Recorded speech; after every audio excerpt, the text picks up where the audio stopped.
Sebuah penjara di Amerika menahan tahanan bernama Driver selama 10 tahun penuh. 10 tahun lalu, dia dan saudaranya, Gary, merampok. Tapi saat kembali ke rumah, sekelompok orang masuk ke rumah, mengambil semua uang mereka, dan secara brutal membunuh Gary. Hari ini, dia dibebaskan. Dia langsung berlari keluar. Menuju mobil sportnya, melihat foto-foto musuhnya, dia mengambil pistol dari bawah kursi mobil, dan bergegas menuju musuh.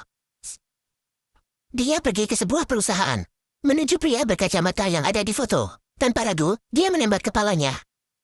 Setelah membunuh orang pertama, Driver masuk ke agen detektif, menemui detektif swasta yang disewanya, untuk mengambil foto musuh lainnya. Di mobil, dia terus melihat foto-foto itu. Sementara itu, pria ini sedang menerima panggilan misterius. Dia diperintah untuk membunuh seseorang secepat mungkin. Ternyata, orang yang harus dibunuhnya adalah Driver. Dia pun mulai bersiap untuk membunuh. Dia mengambil ide palsu dan plat mobil palsu. Juga semua jenis senjata. Kian menyuruh pria itu untuk mengawasi Driver.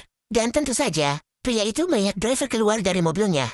Sementara pria tua ini adalah target Driver selanjutnya. Pria itu tampak tua dan rapuh. Faktanya, dia adalah penjahat sejati.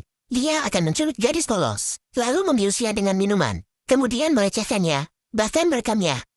Tepat pada saat itu, Driver menendang pintu. Pria tua itu ketakutan. Dia mengambil gunting untuk melawan, tapi Driver menembak tangannya. Menyadari dirinya tak mungkin melawan, pria tua itu memohon. Tentu saja Driver tidak akan luluh. Saat Driver hendak pergi, pembunuh sewaan itu mengikutinya. Untungnya, seorang gadis kecil keluar dan berada di antara mereka. Pembunuh itu ragu sejenak. Driver mendorong gadis itu, lalu menembak pembunuh itu. Penembakan beruntun terjadi. Pembunuh itu tidak bisa melawan. Dia tak pernah membayangkan bahwa lawannya sangat tangguh. Ketika sudah tenang, dia hendak menyerang. Tapi Driver sudah turun dan pergi dengan mobilnya. Mendengar laporan tentang penembakan, polisi dengan cepat menyelidiki. Melalui kamera pengawas, polisi menemukan identitas Driver. Ternyata, setelah Gary dibunuh, Driver juga ditembak di kepala. Dia dinyatakan meninggal. Tapi ajaibnya, dia hidup kembali. Peluru tak menembus kepalanya, sehingga nyawanya masih tertolong. Polisi menyimpulkan bahwa penembakan itu hanyalah awal dari balas dendam. Malamnya, Driver pergi ke bar. Dia memperhatikan musuh berikutnya. Saat musuhnya pergi ke foyer, Driver mengikutinya. Dia menatap musuh di depannya. Kebenciannya muncul kembali. 10 tahun lalu, pria itu yang telah membunuh Gary dengan brutal. Saat musuhnya melihat Driver, dia sudah tahu, malam itu hanya satu orang yang akan hidup. Keduanya mulai bertarung sengit. Tapi baru sebentar, musuhnya sudah kalah. Driver tidak menunda sama sekali. Tanpa memberi kesempatan, dia menembak musuhnya. Musuhnya sekarat. Dia meminta Driver tak menyentuh keluarganya, dan mengatakan bahwa dirinya hanya dibayar. Dalamnya adalah orang lain. Setelah mengatakan itu, musuhnya menutup mata. Setelah itu, Driver melanjutkan rencananya. Dia terus mengincar musuh lainnya.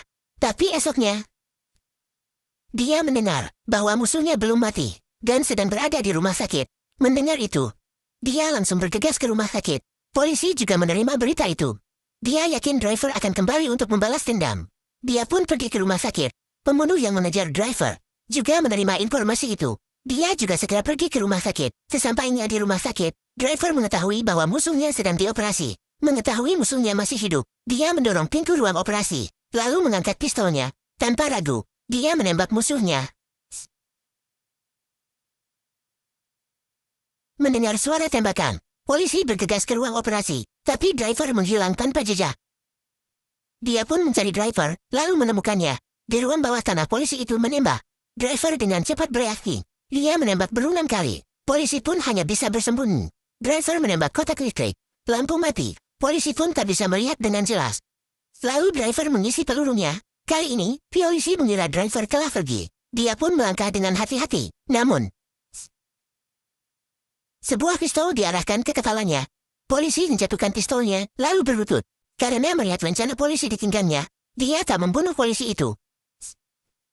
Sementara itu, si pembunuh mengawasinya dari atas. Melihat Driver, dia langsung menyusutinya.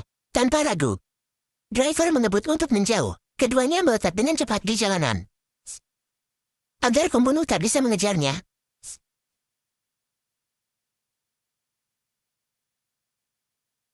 dia memblokir truk yang lewat. Driver membidik pembunuh itu, tapi dia tak ingin membunuh sembarang orang. Dia pun hanya menembak ban mobil pembunuh itu. Pembunuh mengambil kesempatan, menembak leher driver. Karena terluka, driver segera pergi. Dia pulang ke rumah ibunya. Setelah mengobati lukanya, driver menatap Gucci Abu Geri. Dendamnya kembali membara. 10 tahun yang lalu, dia menyaksikan saudaranya dibunuh, dan dia dipenjara. 10 tahun kemudian, ketika dia dibebaskan, hanya dalam beberapa hari, dia sudah membunuh 3 musuh. Driver menatap Gucci Abu Geri, lalu bergegas mencari musuh berikutnya. Kali ini, dia pergi ke gereja.